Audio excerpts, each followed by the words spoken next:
Yo, welcome to Millennial Crunch YouTube. Today, we're going to do a way too early tier list for Astral Radiance. Now, there haven't been any uploads lately. I was preparing for Vancouver Regional, so did not get into Astral Radiance, but I have been watching some streamers play it, watching other YouTubers play it as well, and so I think I've got a decent idea on what the early meta is looking like. Now, with that said, if you're watching this more than probably like a week or two after the video was published, it might be very outdated by then, but this is what things appear to be based off of the results from the full group tournament and based off of some online results, and of course watching some other people play the decks. We're going to start with the S tier.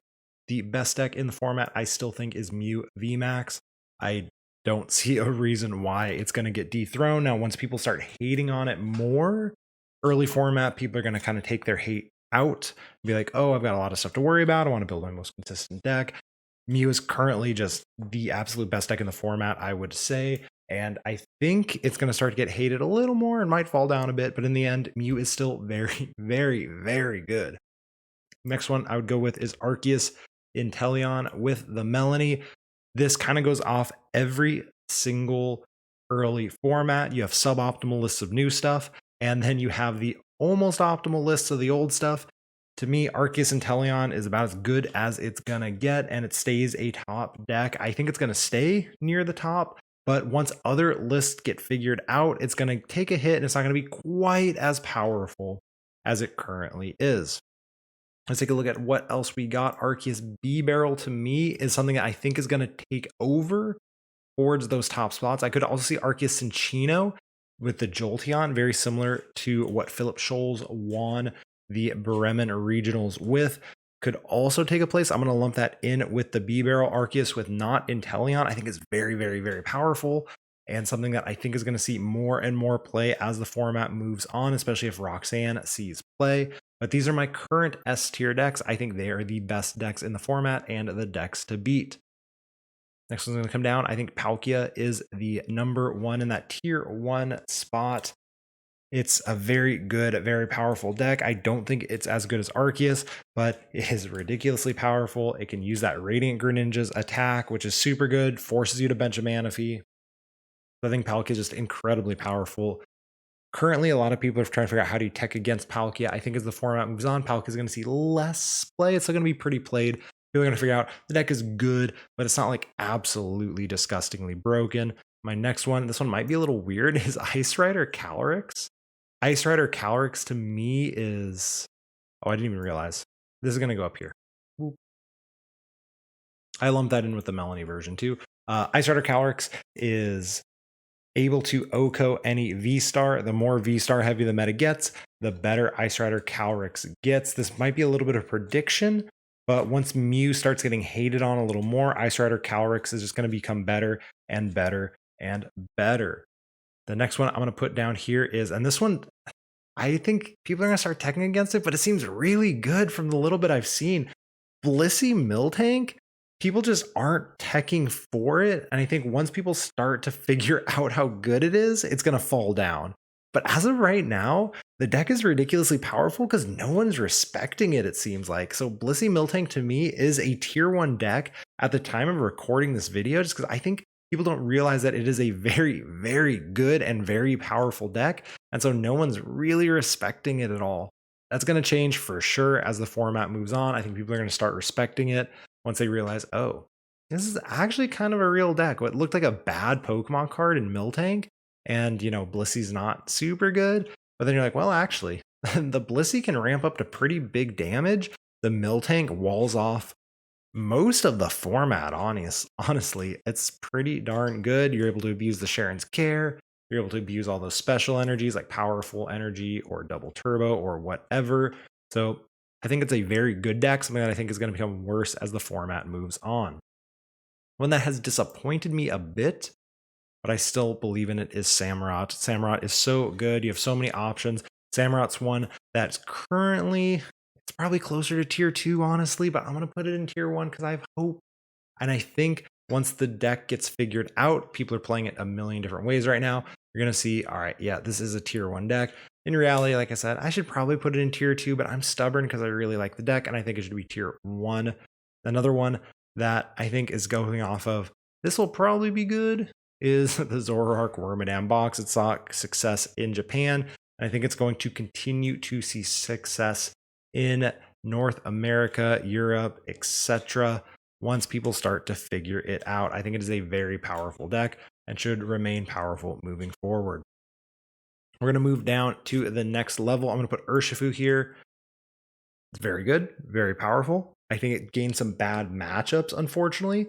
Manaphy to deal with a Radiant Greninja and Palkia is going to start showing up more and more. That hurts it a bit. It no longer hits weakness on these gigantic V-Stars, the Samurott, the Palkia. So that's going to hurt it a little bit as well, because before you just had to deal with the Dunsparce and then you were good to go. Now it's a bit harder, but it is a tier 2 deck to me. Very powerful. I think it's going to move its way up at some point, or just evolve a little bit with the changing meta. But until a meta is established, I don't think Rapstrike Urshifu is quite as powerful. Another tier 2 deck is the Rapstrike Malamar Jolteon deck. Consistency is what keeps it down for me. If this deck were more consistent, I think it'd be very good. Another thing that keeps it down is I think B-Barrel is going to see more and more play as people start to play around Roxanne a little bit more. And B-Barrel is obviously the best counter to Roxanne. B-Barrel is also a really good counter to Jolteon plus Max Jammer. So it's a tier 2 deck. As of right now, like I said, something that definitely could win a regional moving forward, but kind of that mid right now. The Hoopa, Moltres, Intellion, I'm a big fan. I'm currently working on a slightly different list that you'll see sometime in the future. It's still a work in progress, but Hoopa, Moltres, Intellion, etc. deck I think is good. Another deck like Rapid Strike Urshifu that I think is going to prey on an established meta. It's not as powerful when you have to tech for everything, and once the meta narrows a bit, I think they're going to be able to tech for specific things, and the deck's going to become very powerful. Real quick, because it bothers me to look at it, Whimsicott, don't bother in the current format. You notice a lot of the decks up here don't really care about Whimsicott. And honestly, even Mew and Arceus Inteleon can handle Whimsicott as well. So it's going to go down there. Machamp's going to go down there too. I really want to put this down here, but also I'll be nice. A couple of V-Stars, Decidueye and Palkia. I'm going to put them in tier 3 right now. They're going to prove otherwise to me. I know it, and that's totally fine. I think they're good cards, but they're just like not as good as the other cards. Duraludon, I'm going to put at the top of tier 3. It's an actual tier 3 deck. Less special energies means the ability is worse. Pokemon that have over 220 HP being big deals. These V-Stars are also going to hurt it a bit. Still a solid deck, and the fact it is a big thing, and big things are very scary. So our Duraludon is going to go at the top of tier 3 as of right now, but depending where the meta goes, it could definitely go up. Argus Beedrill, it does hurt a little bit with the lack of special energy. I don't think Beedrill's the best partner currently anymore. I'd rather have the Moltres. I'd rather have the Sharon's Cares. But, you know, it's got Arceus in it, so it can't be bad. Speaking of which, Gyarados, I played this in Vancouver. I'm just not sold.